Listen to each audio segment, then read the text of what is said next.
ಹೇಳ್ತಿರಲ್ಲ ನಿಮ್ದು ಫೀಲಿಂಗ್ಸ್. ಹಿಂಗೆ ನನ್ಗೆ ಓದಕ್ ಇಂಟ್ರೆಸ್ಟ್ ಇರ್ಲಿಲ್ಲ, ಯಾವ್ದ್ರ ಮೇಲೂನು ಆಸಕ್ತಿ ಇರ್ಲಿಲ್ಲ. ಈ ಸೀನು ಮೂಗಲ್ ಸೋರ್ತಾ ಇರೋದು ಎಲ್ಲಾರ್ನು ನೋಡಿ ಜಲಸ್ ಆಗೋದು, ಅವರೆಲ್ಲ ಚೆನ್ನಾಗಿ ಓಡಾಡ್ಕೊಂಡು ಅವ್ರೆ, ನಾನ್ ಯಾಕೆ ಈ ತರ ಇದೀನಿ ಅಂತ ಅಂದ್ಬಿಟ್ಟು ಈ ತರ ಆಗ್ತಿತ್ತು. ಇವಾಗೇನಿಲ್ಲ, ಎಲ್ಲ ಮೆಡಿಸಿನ್ಸ್ ವರ್ಕ್ ಮಾಡ್ತಿದೆ ಕೊಟ್ಟಿರೋದು ನೀವು. ನಾವು ತುಂಬಾ ಜಾಸ್ತಿ ಮೆಡಿಸಿನ್ ಕೊಡ್ತೀವಾ? ಇಲ್ಲ ಇಲ್ಲ, ಜಾಸ್ತಿ ಇಲ್ಲ. ಲೈಕ್ ಸಿರಪ್ಸ್ 2, ಟ್ಯಾಬ್ಲೆಟ್ಸ್ 2 ಕೊಟ್ಟಿದ್ರಿ ಅಷ್ಟೇ. ಏನಾಗಿತ್ತು ನಿಮ್ಗೆ ಪ್ರಾಬ್ಲಮ್? ಅಲರ್ಜಿ.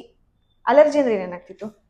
ಅಲರ್ಜಿ ನನಗೆ ಫುಲ್ಲು ರನ್ನಿಂಗ್ ನೋಸು, ಮಾರ್ನಿಂಗ್ ಎದ್ರೆ ಕಣ್ಣೂರಿ, ಕಣ್ಣೆಲ್ಲ ಉಜ್ಬೇಕು, ಊಟ ಸೇರ್ತಾ ಇರ್ಲಿಲ್ಲ, ಏನ್ ತಿಂದ್ರು ಶೀತ, ಏನು ಸೇರಿಸ್ತಾ ಇರ್ಲಿಲ್ಲ. ಎಷ್ಟು ವರ್ಷದಿಂದ ಈ ಸಮಸ್ಯೆ ಇತ್ತು ನಿಮಗೆ? 3 ಇಯರ್ಸ್ ಇಂದ ಇದೆ. ಇಂಗ್ಲಿಷ್ ಮೆಡಿಸಿನ್ ತಗೊಳ್ತಿದ್ರಿ? ಹೌದು. ಸರಿ ಹೋಗಿತ್ತಾ ಅದು? ಇಲ್ಲ, ಅದಷ್ಟು ತಗೊಂಡ್ರೆ ಆ ಟೈಮಿಗೆ ಅಷ್ಟೇ 1-2 ಡೇಸ್ ರಿಲೀಫ್, ಆಮೇಲೆ ಇರ್ತಾ ಇರ್ಲಿಲ್ಲ. ನಮ್ಮ ಹತ್ರ ಬಂದು ಎಷ್ಟು ದಿನಕ್ಕೆ ನಿಮ್ದು ಅಲರ್ಜಿ ವಾಸಿ ಆಯ್ತು? 2 ಮಂತ್ಸ್ಗೆಲ್ಲ ಗೊತ್ತಾಗೋಯ್ತು ರಿಸಲ್ಟ್. 1.5 ಮಂತ್. 1.5 ಮಂತ್. 1.5 ಮಂತ್ ಅಲ್ಲಿ ಕಮ್ಮಿ ಆಯ್ತು. ಏನ್ ಅನ್ನಿಸ್ತಿದೆ ಇವಾಗ ನಿಮಗೆ? Better feeling, happy. ಏಜ್ ಎಷ್ಟು ನಿಮಗೆ? ಏಜ್ ಇವಾಗ 19. ಎಷ್ಟು ಕೆಜಿ ಇದ್ರಿ? 40 ಇದ್ದೆ. ಎಷ್ಟು ಕೆಜಿ ದಪ್ಪ ಆಗಿದ್ದೀರಾ? ಇವಾಗ 44 kg ಗೇನ್ ಆಗಿದ್ದೀನಿ 1 ಮಂತ್ಗೆ.